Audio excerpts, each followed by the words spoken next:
حامیم السجدہ نام۔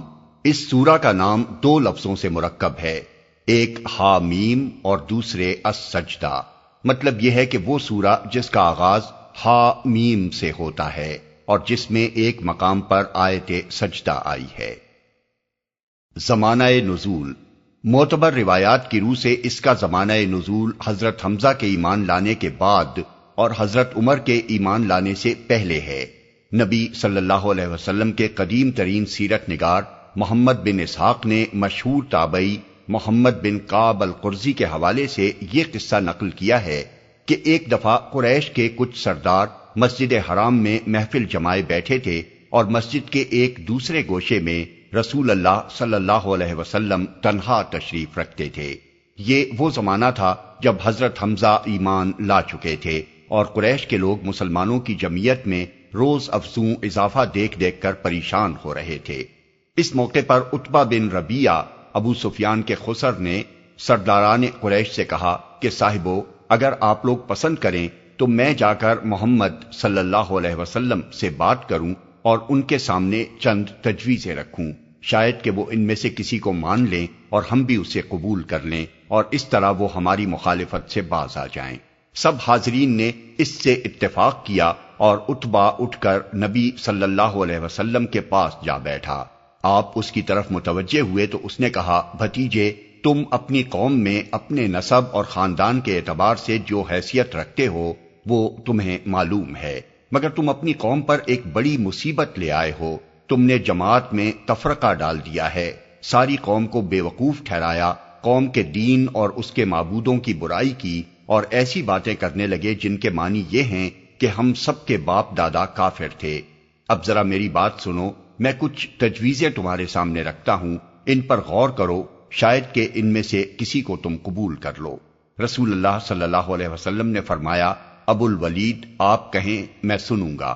اس نے کہا، بھتیجے، یہ کام جو تم نے شروع کیا ہے، اس سے اگر تمہارا مقصد مال حاصل کرنا ہے تو ہم سب مل کر تم کو اتنا کچھ دیے دیتے ہیں کہ تم ہم میں سب سے زیادہ مالدار ہو جاؤ۔ اگر اس سے اپنی بڑائی چاہتے ہو تو ہم تمہیں اپنا سردار بنائے لیتے ہیں، کسی معاملے کا فیصلہ تمہارے بغیر نہ کریں گے۔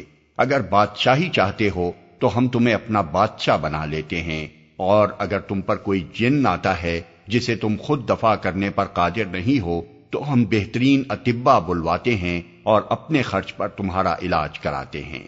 عتبہ یہ باتیں کرتا رہا اور حضور خاموش سنتے رہے۔ پھر آپ نے فرمایا، ابو الولید، آپ کو جو کچھ کہنا تھا کہہ چکے؟ اس نے کہا، ہاں۔ آپ نے فرمایا، اچھا، اب میری سنو۔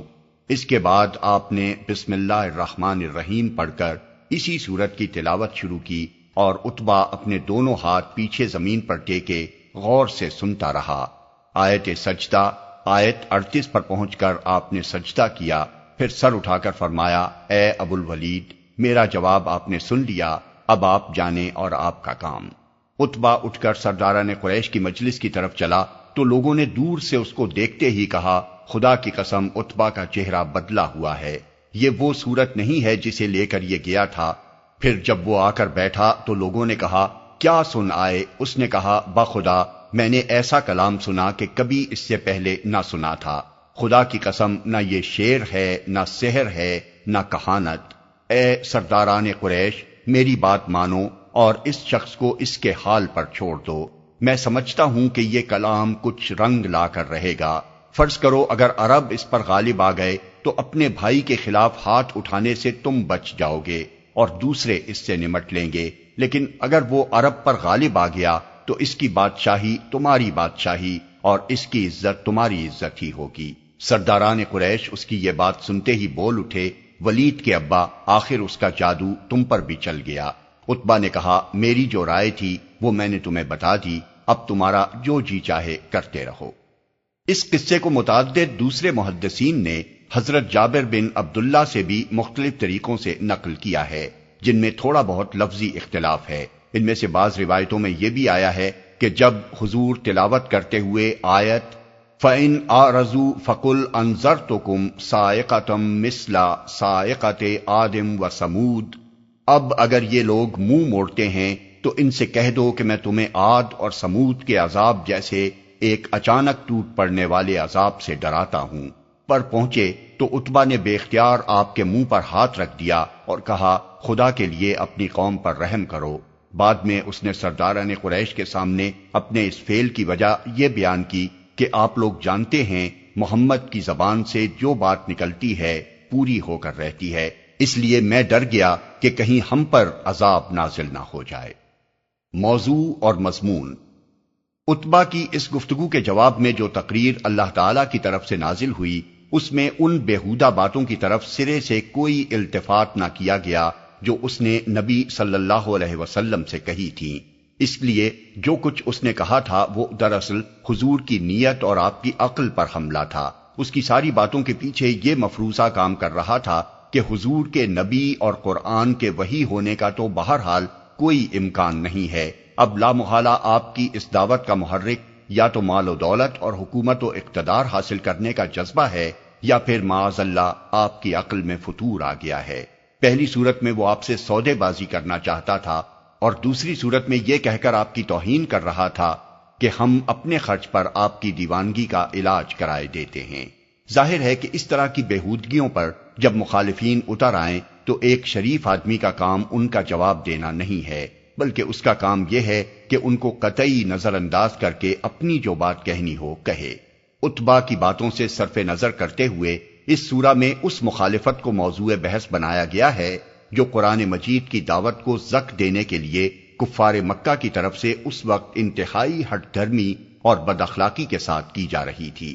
وہ نبی صلی اللہ علیہ وسلم سے کہتے تھے آپ خواہ کچھ کریں ہم آپ کی کوئی بات سن کر نہ دیں گے، ہم نے اپنے دلوں پر غلاف چڑھا لیے ہیں، اپنے کان بند کر لیے ہیں، ہمارے اور آپ کے درمیان ایک دیوار حائل ہو گئی ہے جو ہمیں اور آپ کو کبھی نہ ملنے دے گی۔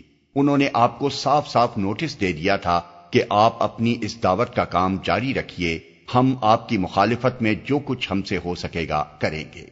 انہوں نے آپ کو زک دینے کے لیے کام کا یہ نقشہ بنایا تھا کہ جب بھی آپ یا آپ کے پیروں میں سے کوئی عام لوگوں کو قرآن سنانے کی کوشش کرے فوراً ہنگامہ برپا کر دیا جائے اور اتنا شور مچایا جائے کہ کان پڑی آواز سنائی نہ دے۔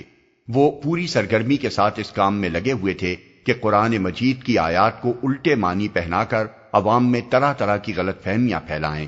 بات کچھ کہی جاتی تھی اور وہ اسے بناتے کچھ تھے، سیدھی بات میں سے ٹیڑھ نکالتے تھے، سیاق و سباق سے الگ کر کے کوئی لفظ کہیں سے اور کوئی فقرہ کہیں سے لے اڑتے اور اس کے ساتھ اپنی طرف سے چار باتیں ملا کر نئے نئے مضامین پیدا کرتے تھے تاکہ قرآن اور اس کے پیش کرنے والے رسول کے متعلق لوگوں کی رائے خراب کی جائے۔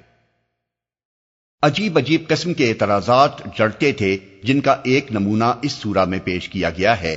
کہتے تھے کہ ایک عرب اگر عربی زبان میں کوئی کلام سناتا ہے تو اس میں معجزے کی کیا بات ہوئی؟ عربی تو اس کی مادری زبان ہے، اپنی مادری زبان میں جس کا جی چاہے ایک کلام تصنیف کر لے اور دعویٰ کر دے کہ وہ اس پر خدا کی طرف سے نازل ہوا ہے۔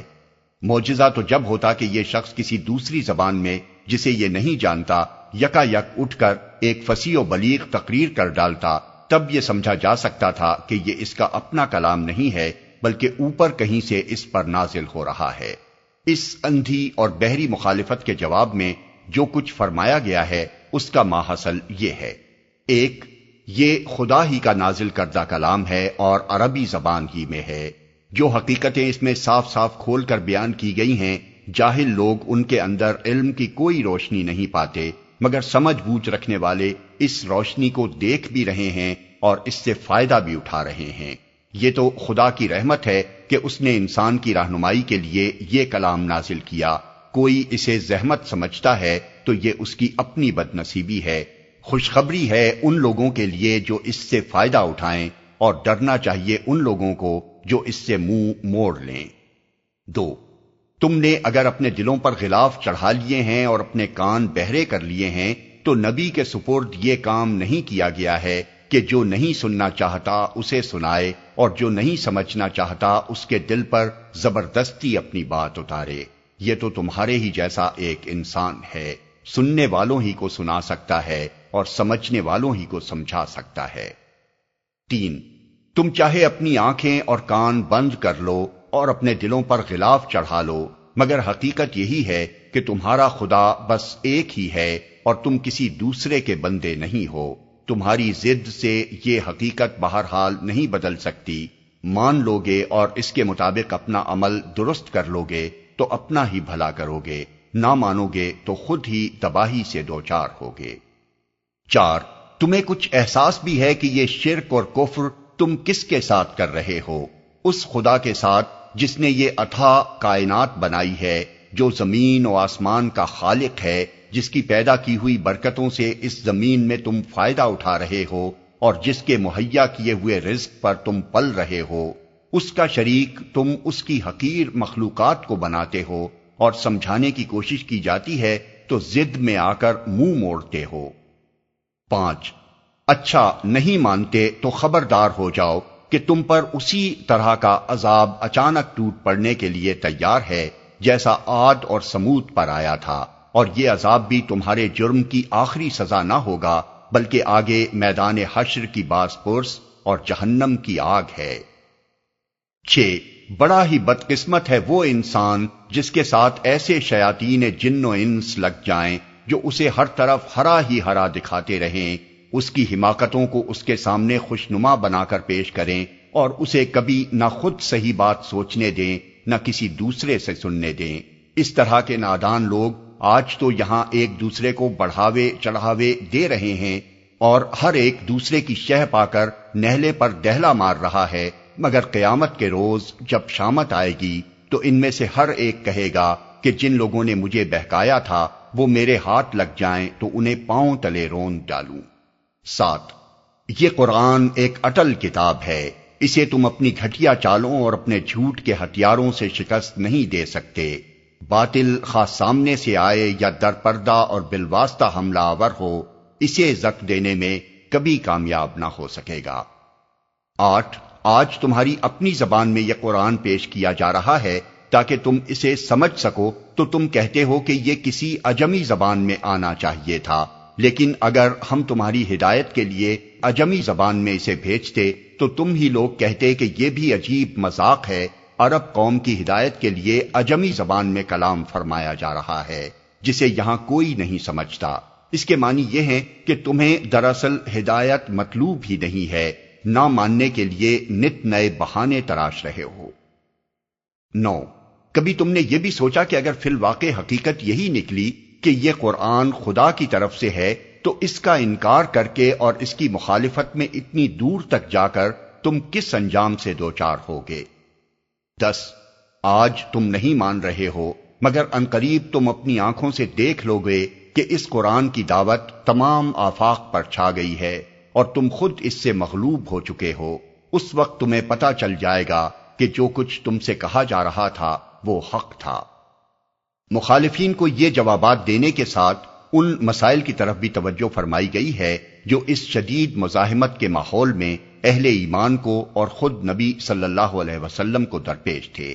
ایمان لانے والوں کے لیے اس وقت تبلیغ کرنا تو درکنار، ایمان کے راستے پر قائم رہنا بھی سخت دشوار ہو رہا تھا، اور ہر اس شخص کی جان عذاب میں آ جاتی تھی جس کے متعلق یہ ظاہر ہو جاتا تھا کہ وہ مسلمان ہو گیا ہے۔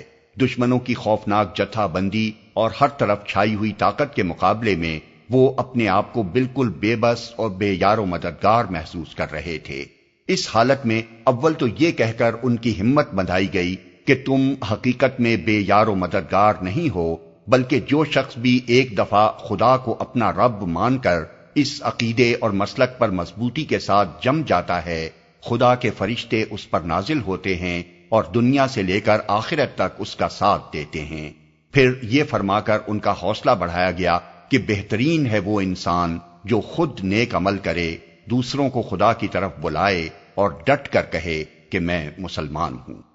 نبی صلی اللہ علیہ وسلم کے سامنے اس وقت جو سوال سخت پریشان کن بنا ہوا تھا وہ یہ تھا کہ جب اس دعوت کی راہ میں ایسے سنگ گراں حائل ہیں تو ان چٹانوں سے تبلیغ کا راستہ آخر کیسے نکالا جائے؟ اس سوال کا حل آپ کو یہ بتایا گیا کہ یہ نمائشی چٹانیں بظاہر بڑی سخت نظر آتی ہیں، مگر اخلاق حسنہ کا ہتھیار وہ ہتھیار ہے جو انہیں توڑ کر اور پگھلا کر رکھ دے گا۔ صبر کے ساتھ اس سے کام لو، اور جب کبھی شیطان اشتعال دلا کر کسی دوسرے ہتھیار سے کام لینے پر اکسائے تو خدا سے پناہ مانگو۔